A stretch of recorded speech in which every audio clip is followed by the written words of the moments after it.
কারণ আল্লাহর ঘোষণা দেওয়া নেতা এই দুনিয়ায় একজনই, ইয়াসিন, হে নেতা।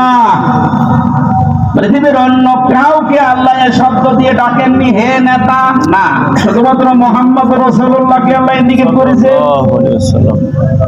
সাইয়্যিদুল আলামিন দিয়ে বোঝা যায় পৃথিবীর কোন জায়গা না, যে কোন গ্রহে যদি আপনি বাস করতে জানেন, তানাজ্জালুল আমরু বাইনাহুন্না, ওই সমস্ত জায়গায় আল্লাহর বিধিবিধান নাজিল হচ্ছে তাদের প্রয়োজনে। এই জন্য যদি মঙ্গলে যান, সেখানে যদি রাসূলুল্লাহকে নেতা মানা লাগে, তাহলে পৃথিবীর এমন কোন জায়গা আছে যেখানে বিশ্ব নবী বাদ দিয়ে অন্যের নেতৃত্ব মানা যায়? শুধুমাত্র বদ্ধ পাগল ছাড়া কোন মানুষ এই পৃথিবীর ময়দানে মুহাম্মদ রাসূলুল্লাহ বাদ দিয়ে অন্য কাউকে নেতৃত্বে আসনে বসাতে পারে না। শব্দটা বারবার উচ্চারণ করছি আমি খেলা করার জন্য না। গাজীপুরবাসী খুব খেয়াল করে শোনেন, এটা দুনিয়ার সাথে যদি সম্পর্কিত হতো, আল্লাহর কসম আমি এ জায়গায় বলতাম না, এটা সম্পর্কিত আখিরাতের সাথে। আল্লাহ পাক জানিয়েছেন, ময়দানে মহাশারে মানুষ যখন হাজির হবে, ওই সময়ে মানুষকে আমি বিচারের কাঠগড়ায় দাঁড় করানোর জন্য 3টি স্টেপে সাজাবো। প্রথমেই মানুষকে ডাক দেওয়া হবে আল্লাহর সামনে দল দল করে। কোরআনে কারীম জানাচ্ছে, ওয়াকুল্লুহুম আতিহি ইয়াউমাল কিয়ামাতি ফারদা। সূরা মারইয়ামের 95 নম্বর আয়াত। আল্লাহ পাক বলেন, কিয়ামতে প্রতিটি মানুষকে আমি আল্লাহর সামনে দাঁড় করাবো, স্রেফ একা একা। কয়জন করি? একা একা।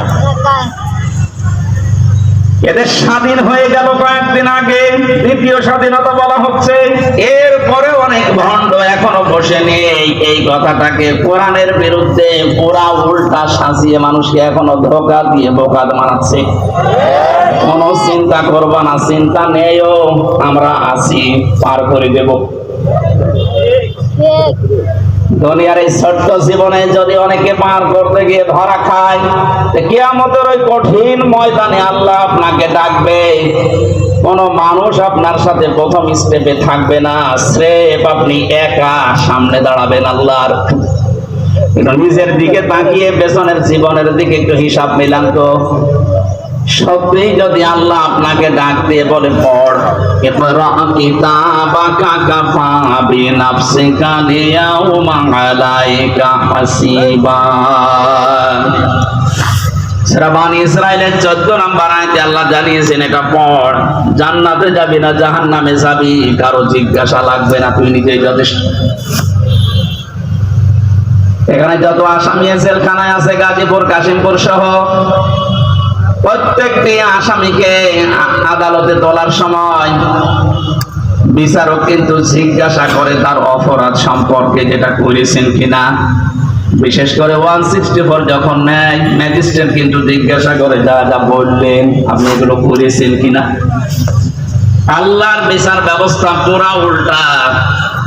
ইয়ারাফুল মুজরিমুনা বিসিমাহুম ফায়ুখাযু বিন নাওয়াসি ওয়াল আকদাম ফাবিআইয়ি আলা'i রাব্বিকুমা তুকাযযিবান। বলেন আল্লাহু আকবার। আল্লাহ পাক বলেন, কিয়ামতের দিন আমি অপরাধীকে জিজ্ঞাসা করব না যে এটা করেছিস কিনা। কিয়ামতের দিন আমি তার শরীরের ভেতরে অপরাধগুলো ফুটিয়ে তুলবো। এর তাফসীরে আমি 10 প্রকার আকৃতির কথা পেয়েছি। মানুষের চুল ধরবে অপমান করার জন্য, আর কদম মানে পা ধরবে। ফেরেশতারা এই দুইটা নিয়ে তাকে জাহান্নামে ফেলার জন্য রওনা দেবে। আল্লাহ পাক বলবেন, দাঁড়া, সুম্মা ফি সিলসিলাতিন দারুহা সাবউনা যিরান ফাসলুকু। এর 70 হাত গজ বিশাল শিকল দিয়ে বাঁধ। এটা বাঁধা হবে এই কারণে যেন অপমানের মাত্রা আরো বেড়ে যায়। 15টা বছরের যে দৃশ্যগুলো আমি আদালতে দেখেছি, বিশেষ করে আমার 3 বছরে, শাইখুল হাদিসের সন্তান শাইখুল হাদিস এবং হাজারো আলেম, আজকে একজন মাজলুম আলেম বের হয়েছে, মুফতি জসিমউদ্দিন রহমানী। আল্লাহ পাক তাকে হায়াতে তাজিয়া বা সিহাতে গলিয়া দান করেন, বলেন আমিন। এই আলেমদের জোতা টানার যোগ্যতা যারা দায়িত্বে ছিল তাদের ছিল না, অথচ এই মানুষগুলোকে আদালতে হাজির করতে গিয়ে দেখতাম পায়ে দিয়েছে ডান্ডা বেড়ি, হাতে দিয়েছে হ্যান্ডকাপ, সব যেটা দিলে হাত কেটে যায়, মাজায় দড়ি বেঁধে ছাগলের মতো গরুর মতো টানতে টানতে নিয়ে যেত। আর বিভিন্ন তালায় ওই জালেমদের দোসররা জালেমরা থেকে টিপ্পনি কাটতো। দেখ কি অবস্থা। আমার মনে হয় পুরা বিষয় আল্লাহ পুরাটাই পাহাড়ের মতো উল্টিয়ে দিয়েছে। কালা মালিকের যে অবস্থা, ওর নাকি শুনলাম অন্ডকোষ উড়িয়ে গেছে।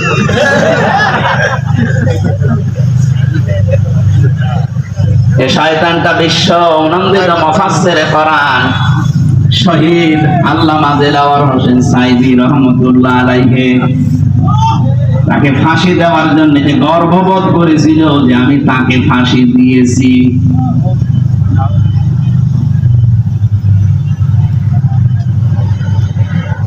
গাজীপুরবাসী,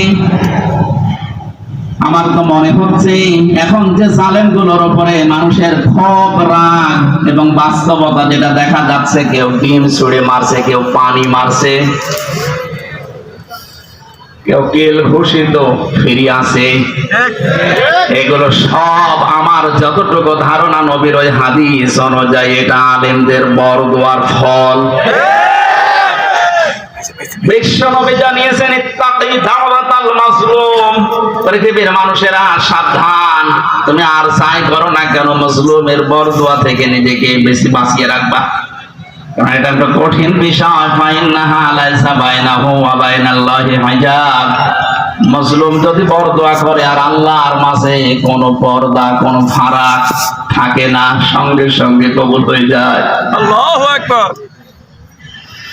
আমার মাথায় দড়ি দিয়ে যখন নিয়ে গিয়েছিল প্রথমে, এত অসহায় মনে হচ্ছিল নিজের কাছে যে আল্লাহ আমি কি করেছি। পায়ে দিয়েছে ডান্ডা বেড়ি, হাতের ভেতরে হ্যান্ডকাপ, মাজার ভেতরে সে এত মোটা মোটা দড়ি, 2-3 জন 4 জন পুলিশ হাত ধরে রাখে আর একজন টানতেছে, গরু টেনে নিয়ে যাচ্ছে। দুনিয়ায় যদি আল্লাহ এটা উল্টিয়ে দেখাতে পারে, আখিরাতের বিচার তো আলাদা। এটা কিয়ামতে আপনি একা দাঁড়াবেন, কোনো সাক্ষী লাগবে না, আপনার শরীরের ভেতরে ওই বিষয়গুলো আল্লাহ ফুটিয়ে তুলবে। ফাম্মা মান উতিয়া কিতাবাহু বিয়ামিনি, আমলনামা যদি আল্লাহ হাতে দিয়ে বলে পড়, ডান হাতে যারা পাবে ফায়াকুলু হাউ মাফরাউ কিতাবিয়া, তারা নিজে আনন্দ পাবে আর মানুষকে বলবে দেখো কি সুন্দর রেজাল্ট আমি পেয়েছি। ও বাংলার মানুষেরা, পাশে যেহেতু কারাগার, হাজার মানুষ এখন যারা আছে, আমি যেহেতু নিজের বাস্তবতা বলছি, হাজার হাজার মানুষ এই জেলখানায় তো প্রায় এক জায়গায় 10,000 আছে। আরো বেশি মানুষগুলো এই মাগরিবের পরে, এশার পরে এদের অনুশোচনা শুরু হয়। সবাইকে উদ্দেশ্য করে বলছি, আমরা যে যা করছে দুনিয়াতে, কিয়ামতের ময়দানে বইটা হাতে দেওয়ার পরে পড়তে পারবেন তো। নিজের ব্যক্তিগত জীবনকে আগে সংশোধন করা আরম্ভ করেন। আমি নিজের থেকে এখন শুরু করব। আমি যদি সত্যি এখনই মারা যায়, আমার এই 33 বছরের সে রেকর্ড আল্লাহ আমাকে দেখাবে, আমি যেন সম্মুখে পড়তে পারি এরকম কাজ এখন থেকে আরম্ভ করব। জীবনের আসল সফলতায় তো ওইটা আমার। আল্লাহ পাক বলেন ওই লোকটা মূর্খ মানুষ না, তারা প্রত্যেকে শিক্ষিত, সবগুলো বিশ্ববিদ্যালয় থেকে অনার্স মাস্টার্স করা। তারা বুঝতেছে যে এই জামানা যা শুরু হয়েছে, 15 বছর যা দেখলাম, মানবতার ফেরিওয়ালা বিভিন্ন মানুষের নামে আমরা শুধু শুনেছি, বাস্তবে তাদেরকে দেখি নাই, যেটা এখন দেখতে পাচ্ছি ডাক্তার শফিকুর রহমানের ভেতরে। এই যে পাশেই কারাগার, আমি ছিলাম এখানে 3টা বছর। ডক্টর শফিকুর রহমান সাহেব